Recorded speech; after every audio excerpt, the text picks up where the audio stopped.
이웃에 사는 두 사람이 있습니다. 김 집사님하고 이씨 아줌마하고 양 두 집에 나란히 이렇게 살고 있습니다. 두 사람 다 아주 독실한 신앙인들입니다.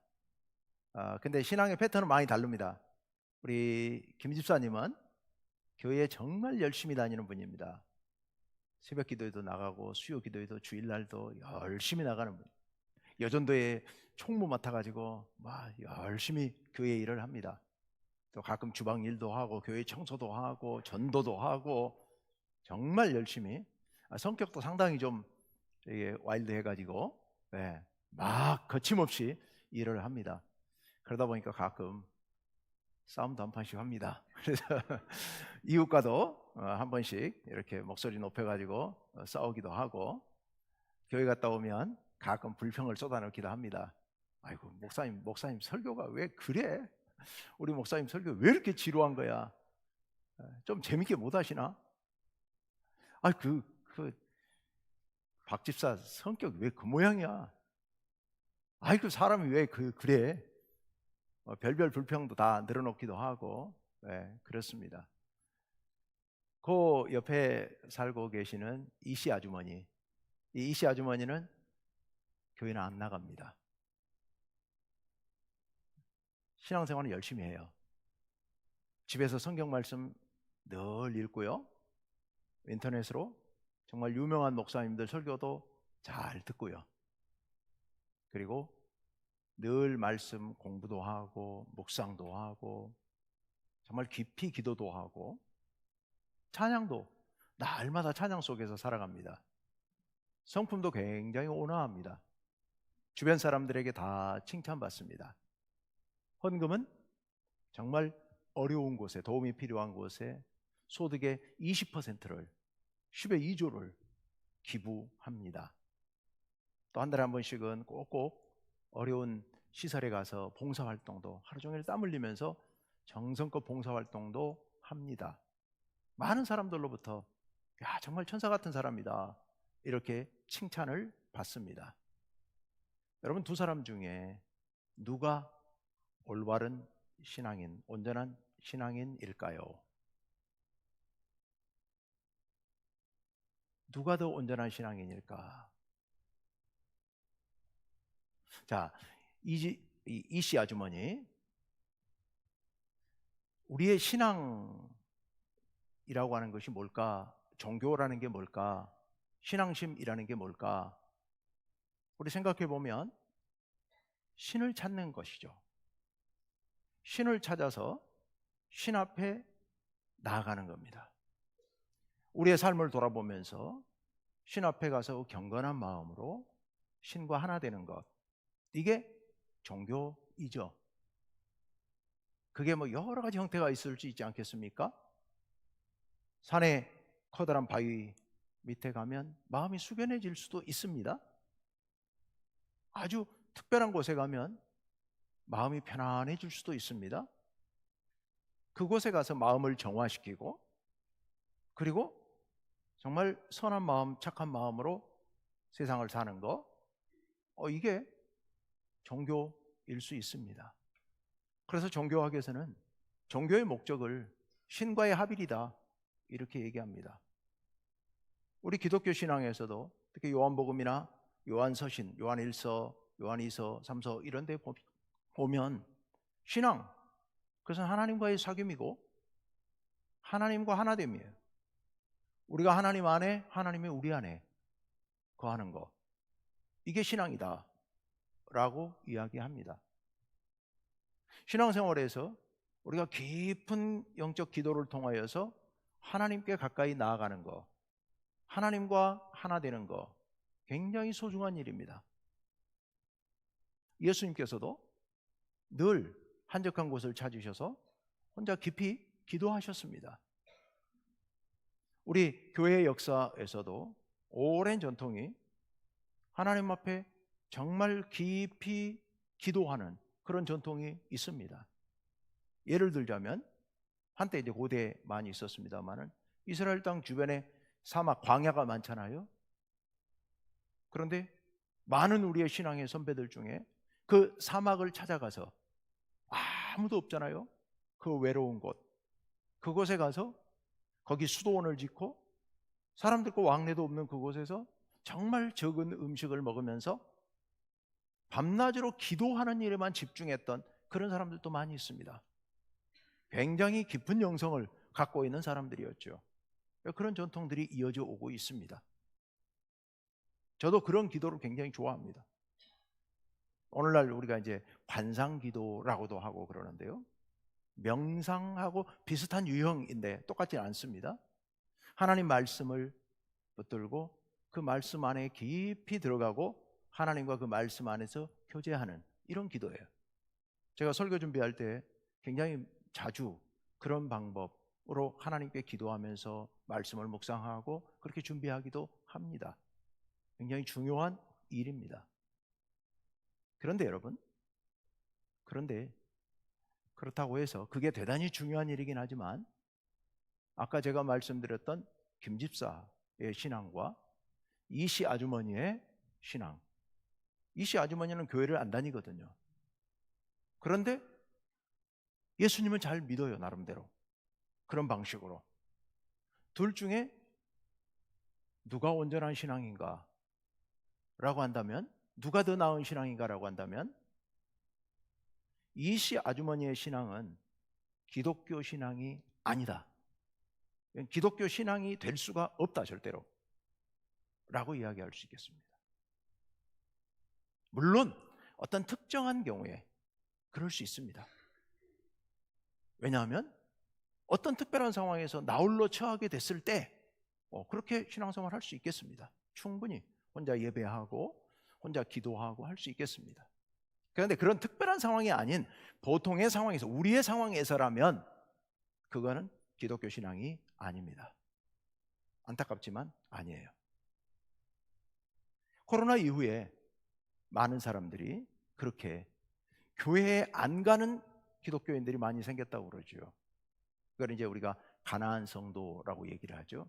가나안이 말을 순서를 앞뒤로 바꾸면 안 나가 성도잖아요. 안 나가. 그래서 가나안 성도라고 얘기하는데 교회를 안 가요. 근데 기독교인이에요. 마음속으로 하나님을 잘 믿어요. 코로나 이후에 얼마든지 신앙생활 할 수 있잖아요. 집에서 영상으로. 또 우리 헌금도 그렇게 사회에 어떤 기부하면서 또 선하게 살면서 말씀 안에서 잘 살 수 있거든요. 그런데 그것은 기독교 신앙이라고 할 수가 없습니다. 왜 그럴까? 오늘 우리가 봉독한 말씀, 고린도후서 13장 11절에서 13절을 봤는데 그 중에 13절 말씀을 다시 한번 봅시다. 다 같이 한번 읽어봅시다. 시작. 주 예수 그리스도의 은혜와 하나님의 사랑과 성령의 교통하심이 너희 무리와 함께 있을지어다. 아멘.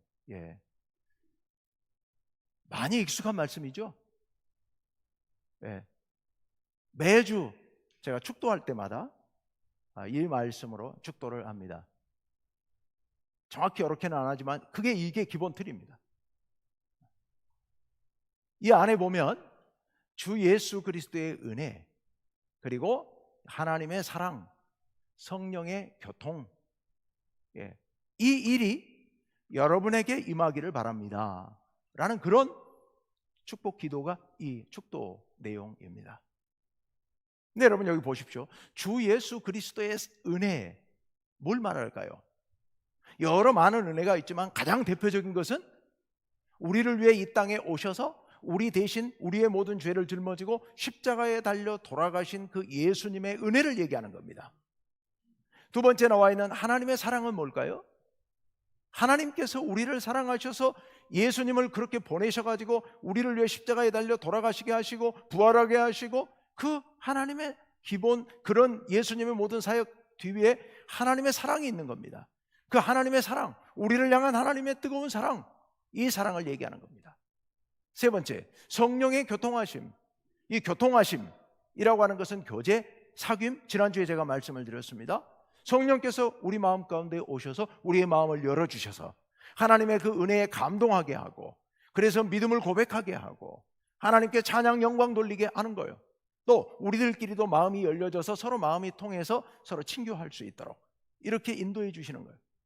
이게 성령의 교통하심입니다. 그런데 여러분요, 예수 그리스도의 은혜, 하나님의 사랑, 성령의 교통하심은 언제나 예수님만 은혜를 베푸시는 게 아니고 하나님 성령님께서 함께 하세요. 삼위 하나님, 성부, 성자, 성령.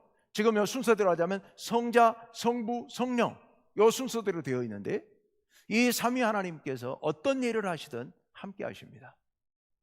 예수 그리스도의 은혜가 아까 뭐라고요? 예수 그리스도의 은혜가 뭐예요? 예수님의 십자가 은혜. 우리를 대신해서 십자가에서 우리의 모든 죄짐을 짊어지고 돌아가신 그 은혜. 그런데 이 일이 예수님 혼자 하신 일이 아니라는 거예요. 하나님께서 그 계획을 하셨고 그 마음을 품고 계셨고 그렇게 해줬으면 좋겠는데, 그런데 그 뜻을 아신 성자 예수님께서 하나님의 그 마음을 함께 느끼고 전적으로 공감하면서 제가 가겠습니다. 예수님께서 자원하셨고 오셔서 그 일을 감당하셨습니다. 그때 하나님 아버지께서 같은 마음으로, 너무도 아픈 마음으로 아들 예수님께서 십자가에 달려 돌아가시는 모습을 온 몸으로 온 가슴으로 그것을 다 감당하시면서 그 일에 동참하신 겁니다. 또 성령 하나님께서, 예수님께서 이 땅에 오셔서 요한에게 세례를 받으실 때부터 비둘기처럼 성령이 임하셨다라고 말씀합니다. 성령께서 예수님의 사역 내내 동행하셨고 예수님께서 십자가에 달려 돌아가실 때 그 아픔과 고통을 참고 견디실 수 있도록 성령님께서 옆에서 도우셨습니다. 그래서 예수님의 십자가 사역은 예수님 혼자 하신 게 아니라 성부 하나님, 성령님께서 함께 하셔서 삼위 하나님께서 한 마음으로 십자가 사역을 감당하셨다는 겁니다. 동시에 하나님의 사랑 마찬가지입니다. 하나님께서 우리를 사랑하시는데 성부 하나님만 우리를 사랑하시고 성자 예수님, 성령 하나님은 관심 없이 계셨느냐? 아니요. 성부 하나님께서 우리를 그토록 사랑하실 때 성자 예수님께서 그 마음에 전적으로 공감하셔서 이 땅에 오셔서 그 사랑을 실천하시려고 했고, 성령님께서도 하나님의 그 깊은 사랑을 깊이 공감하시고 함께 사랑하시기 때문에 우리의 마음 가운데 오셔서 우리로 하여금 깨닫게 하시고 마음을 열어서 하나님을 받아들일 수 있도록, 예수님의 십자가를 믿을 수 있도록 성령님께서 그 사랑을, 하나님의 사랑을 함께 우리 가운데 느끼도록 우리를 인도해 주셨다는 사실입니다. 그러니 두 번째 나와 있는 하나님의 사랑 역시도 삼위의 하나님께서 한 마음으로 우리를 사랑하심인 줄로 믿습니다. 세 번째, 성령의 교통하심. 성령의 교통하심 역시 마찬가지로 성령님의 모든 사역 가운데, 모든 일 가운데 성부 하나님, 성자 예수님께서 항상 함께 하십니다. 성령님께서는 우리 마음 가운데 와 계십니다. 그런데 성령님만 우리 마음 가운데 와 계시는 게 아닙니다. 성부 하나님께서 우리 가운데, 성령님께서, 성자 예수님께서 우리 가운데 우리와 동행하시고 우리와 함께 하십니다. 삼위 하나님께서 우리에게 은혜 베풀어 주시고 사랑을 베풀어 주시고 교통의 은혜를 베풀어 주시는 줄로 믿습니다. 삼위 하나님께서는 이렇게 하나가 되세요. 우리를 구원하는 일에 성부, 성자, 성령 삼위 하나님이 계시는데 세 분 하나님이 계신다 하면 여러분 그렇게 말하면 이단이라고 합니다. 그래서 그렇게 말하지 마시고요. 삼위 하나님, 성부, 성자, 성령 삼위 하나님이 계시는데 삼위 하나님이 하나가 되세요. 아까 우리 교동문에도 있었습니다마는 하나님은 한 분이세요 라고, 한 분이라고 표현하는 이유는 삼위 하나님이 계시지만 하시는 역할이 달라요. 성품도 다르셔요. 그런데 본성은 하나세요. 본성은 하나. 그 본성이 하나인 것을 어떻게 알 수 있느냐? 가장 대표적인 예가 우리를 한 마음으로 사랑하신다는 거예요. 이 사랑, 바로 이게 일체가 되시는 거예요. 한 마음이 되시는 거예요. 한 몸처럼 움직이시는 거예요. 그렇게 하셔서 우리를 사랑하시고 우리를 구원하시는 겁니다. 여러분, 삼위 하나님께서 분명히 계시지만 그 삼위 하나님은 언제나 한 마음 한 뜻이 되십니다. 우리를 사랑하고 우리를 구원하시는 일에 하나가 되신다고 하는 이 놀라운 사실. 하나님께서는 삼위로 계시되 언제나 하나가 되십니다. 이 원리 안에는 놀라운 비밀이 숨어 있는데요. 삼위가 하나가 되시는 것은 공동체성의 원리입니다. 공동체성의 원리. 언제나 하나의 공동체를 이루는 것. 삼위 하나님께서 하나가 되시듯이 우리도 하나가 되기를 하나님께서 간절히 바라십니다. 아까 서두에 제가 김집사와 이씨 아주머니가 있다고 그랬어요. 김집사 신앙은 우리가 보기에 인간적으로 허점도 많고 흠도 많아요. 성격도 막 갈갈해가지고 사람들과 부딪히고 가끔 욕도 먹고 불평도 하고, 그렇지만 그럼에도 불구하고 이 김집사의 신앙은 교회 공동체 안에서의 신앙이에요. 하나님 안에서의 신앙입니다. 완벽한 인간 아무도 없잖아요. 그러니까 우리에게 흠이 있을 수 있습니다. 문제가 생길 수도 있습니다. 그렇더라도 교회 공동체 안에서 하나가 되기를 바라시는 것이 삼위일체 하나님의 정신이고 하나님의 마음인 줄로 믿습니다. 떨어져 나가면, 공동체 밖으로 떨어져 나가는 순간 그건 온전한 신앙이 될 수가 없습니다. 절대로 온전한 신앙이 될 수가 없습니다. 하나님께서는 이 세상을 구원하시되 우리 모두가 삼위 하나님의 일체되심을 본받아 우리 모두가 공동체를 이루어서 하나 되시기를 바라십니다. 온 세상이 하나 되시기를 바라십니다. 그래서 온 세상이 싸움과 갈등과 분쟁과 대립, 전쟁이 없이 온 세계가 하나님 사랑 안에 하나를 이루는 것, 그게 하나님 나라고, 그게 바로 하나님께서 생각하시는 구원이고 바로 하나님의 나라인 겁니다. 하나님께서는 그것을 위해서 독생자 예수 그리스도를 이 땅에 보내셨고 우리를 위해 십자가에 달려 돌아가신 것입니다. 하나님께서는 우리가 공동체를 이루어 하나 되기를 원하십니다. 어제도 우리가 결혼식에 다녀왔고 제가 결혼식 주례에서 그런 말씀을 드렸습니다. 하나님께서는 언제나 공동체를 이루기를 바라셔서 결혼이라는 과정을 통하여 한 가정을 이루어 주세요. 그 가정이야말로 세상에서 가장 작은 공동체이고 그 안에서 우리는 사랑을 느끼며 자유로움을 느끼며 행복을 느끼며 살아갈 수 있게 되는 겁니다. 하나님이 만들어주신 소중한 공동체예요. 그 가정 공동체보다 더 큰 공동체가 바로 우리 교회 공동체입니다. 우리 교회 공동체 안에서 우리는 하나님의 무한한 사랑을 느낄 수 있고 누릴 수 있고, 그리고 이 안에서 자유로움을 느낄 수 있고 이 안에서 우리는 마음껏 행복을 누릴 수 있습니다. 물론 교회 공동체가 완전하지 않습니다. 가정도 마찬가지죠. 완전하지는 않습니다. 완전한 하나님 나라처럼 되지는 않습니다. 그렇다 하더라도 우리는 이 제한된 범위 안에서 이 안에서 우리는 하나님의 사랑을 마음껏 누리고 나누고 함께 할 수가 있는 겁니다. 그래서 교회 공동체가 정말 중요한 겁니다. 공동체적인 사랑. 하나님께서는 우리 모두가 아름다운 사랑의 공동체를 이루어서 우리도 변화되고 우리도 행복을 누리고 세상도 변화시키고 세상도 행복하게 되는 그런 것을 하나님께서는 꿈꾸고 계획하신 겁니다. 그런데 여러분, 문제가 하나 있죠. 문제가 하나 있어요. 이 공동체 신앙이라는 것이, 이 공동체라는 것이 똘똘 잘 뭉치고 사랑으로 하나가 되면 정말 좋은데, 문제는 이 공동체가 공동체 바깥 세상과 까딱 잘못하면 대립이 될 수가 있습니다. 분리가 되어버릴 수가 있습니다. 어떤 공동체가 결속력이 너무 강하다 보면 외부의 다른 공동체와 갈등이 생길 수가 있습니다. 공동체가 똘똘 뭉쳐가지고 우리 것, 내 것만 집중하다 보면 반드시 다른 공동체와 갈등이 생기고 대립이 생기고 커지면 그게 전쟁이 되는 겁니다. 우리 애국심이 너무 강하다 보면요, 애국심이 너무 강해서 자칫 왜곡되면요, 다른 나라와 배타적 생각을 갖게 되고, 결국은 그게 잘못하면 전쟁으로 가게 되고, 그게 모두의 파멸을 가져올 수도 있는 일입니다. 이게 위험한 일이기도 합니다. 교회 공동체가 오늘날 우리 한국 교회에서 교회 공동체가 비난을 받는 중요한 이유 중에 하나가 개교회주의예요. 교회마다 똘똘 뭉쳐가지고 교회 안에서 너무 잘해요. 그런데 교회끼리 잘 못 지내. 또 교회 바깥 세상과 갈등이 생겨요. 이거 심각한 문제이지요.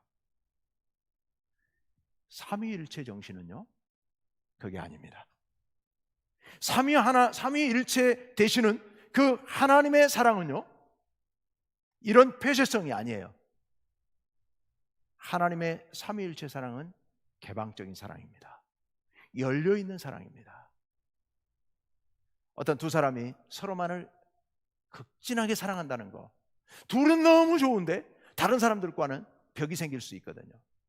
그런데 삼위 하나님께서 사랑하세요. 성부 하나님과 성자 예수님께서 극진하게 사랑하시지만 이 사랑이 두 분만의 사랑으로, 두 위만의 사랑으로 끝나지 않고요, 그 성부 하나님과 성자 예수님의 사랑은요, 성령님에 대한 사랑으로 발전합니다. 그래서 성부, 성자, 성령이 함께 사랑하십니다. 그리고 성부, 성자, 성령만 사랑하신 것이 아니라 성부, 성자, 성령 하나님께서는요, 그 사랑의 폭을 넓히셔서 우리를 사랑하십니다. 요한복음 14장 20절 말씀에 보면 이런 말씀이 있습니다. 다 함께 읽어봅니다. 시작. 그 날에는 내가 아버지 안에, 너희가 내 안에, 내가 너희 안에 있는 것을 너희가 알리라. 아멘. 예수님의 말씀이거든요. 예수님께서 그날에는 내가 아버지 안에, 성부 하나님을 얘기합니다.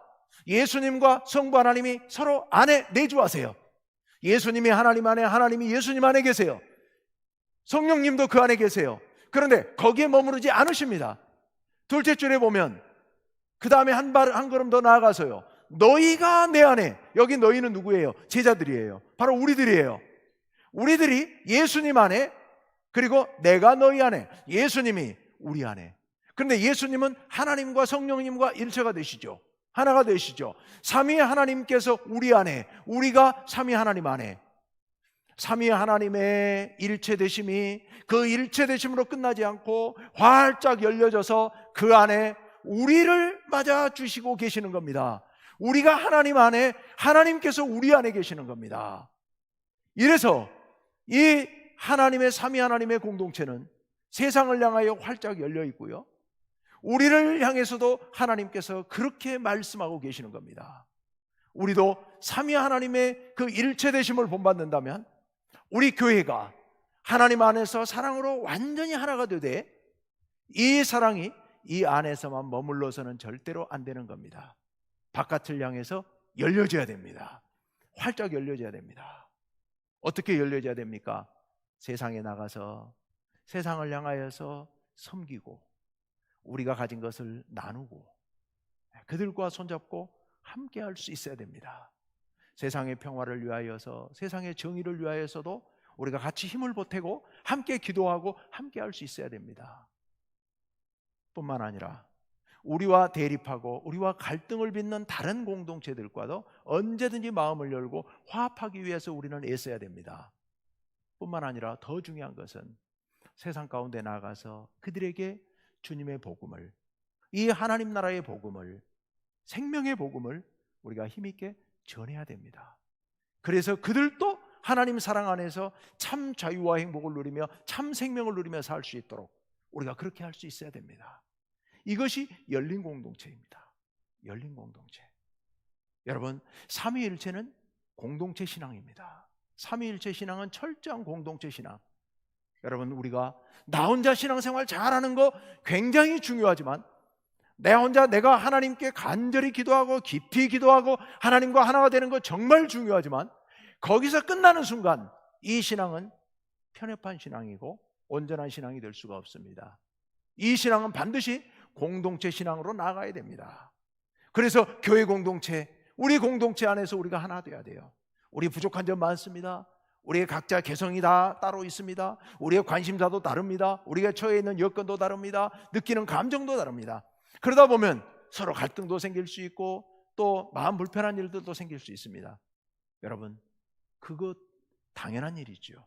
그렇지만 그럼에도 불구하고 삼위 하나님께서 하나가 되시듯이 우리가 서로 이해하고 서로 용서하고 서로 감싸주면서 서로 사랑으로 하나 되어야 됩니다. 이것이 삼위일체 하나님의 정신입니다. 우리 모두가 하나님 사랑 안에서 한 마음 되어야 돼요. 뿐만 아니라 밖으로 활짝 열려져서 우리의 이 사랑이 여기에 머무르지 않고 세상을 향해서 나가야 되고 세상과 하나를 이루어야 되고, 그래서 온 세상이 하나님 사랑 안에서 하나가 될 수 있도록, 하나님 나라를 이룰 수 있도록 우리 교회에서 제가 늘 이야기하는 한 어울림이 이루어질 수 있도록 우리가 그렇게 나아가야 될 줄로 믿습니다. 이것이 삼위일체 신앙입니다.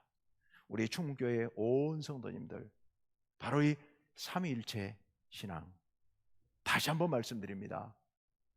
예수님께서 우리를 위해 십자가에서 생명까지 주셨고, 이 은혜는 하나님의 사랑으로부터 시작되었고, 성령님께서 우리의 마음을 감동시키셔서 그것을 믿음으로 고백하게 하셔서 우리가 구원받게 되었습니다.